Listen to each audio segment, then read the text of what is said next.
মানছি আস আজকে বেশ।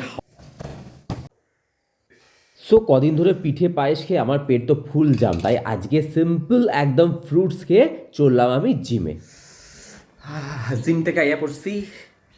আজকে বেশ হাওয়া দিচ্ছে, মানে যখন যেদিনকে মানে গঙ্গাসাগরে স্নান ছিল সেদিনকে একটু হাওয়া ছিল না, আর আজকে স্নান নেই, আজকে মারাত্মক হাওয়া দিচ্ছে, লিটারালি কাপ লেগে যাচ্ছে, হাত থেকে জ্যাকেট খোলা যাচ্ছে না।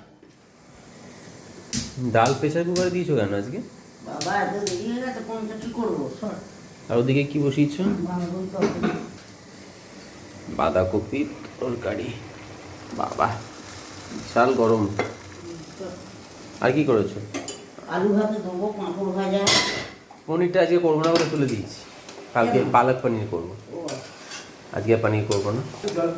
আজ পেঁয়াজ কলি ভাজবো। কেন? না বাবাই, বৃহস্পতিবার দিন ঘরেতে এরম করবি না। আচ্ছা তোমরা সবাই কমেন্ট করে জানাও যে পেঁয়াজ কলির একটা সবজি, সেটা কি করে আঁশ হয়? পেঁয়াজটাই মানছি আঁশ, আঁশ আমি ধরি না, একটা গাছের গোড়া কখনো আঁশ হয় না, বাট পেঁয়াজ কলি সেটা তো একটা উপরের একটা ফুল গাছের বা একটা গাছের পাতা, সেটা কি করে আঁশ হতে পারে আমাদের কমেন্ট করে জানাও। আমি এটা মানি না, তোমরা কারা কারা আমার দলে আছো তারা কমেন্ট করে জানো যে পেঁয়াজ কলি কে কেউ মানে না। না সবাই তাই, এটা লজিক্যালি ব্যাসায় যে পেঁয়াজ কলি কি করে আঁশ হতে পারে, মুসুর ডাল আঁশ, মানে এটা কোনো লজিক আছে? এটা ডাল তো, এটা গাছের ফল বা দানা শস্য। মানে এত বেশি অন্ধবিশ্বাসী এবং এত বেশি সুপারস্টিসিয়াস, মানে আজকালের দিনে দিনে আমার মনে হয় মানুষ যত শিক্ষিত হচ্ছে এইগুলো থেকে বেরিয়ে আসা উচিত, যে নিজের লজিক দিয়ে বিচার করা উচিত যে কোনটা ঠিক কোনটা ভুল। না উচিত, এটা প্রত্যেকের লজিক দিয়ে বিচার করা উচিত।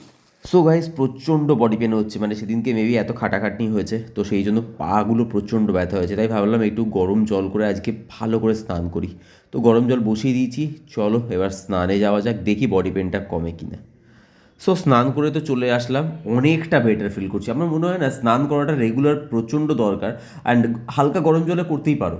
আমার মনে হয় আমি দেখেছি আমার স্নান করলে এত বেশি ফ্রেশ লাগে নিজেকে, এবং বিশেষ করে স্নান করার পর এখন দেখছি অনেকটা বেশি ভালো লাগছে, বডি পেনটাও অনেকটা মানে কমেছে এবং বেশ ফ্রেশ লাগছে। জানি না পরে কী হবে, কারণ সবে সবে স্নান করে এসেছি। তো যাই হোক, এখন আপাতত শরীরটা একটু বেটার লাগছে আর চরম খিদে পেয়েছি, জানি না কেন। সো গাইস চলো লাঞ্চে যাই এবার।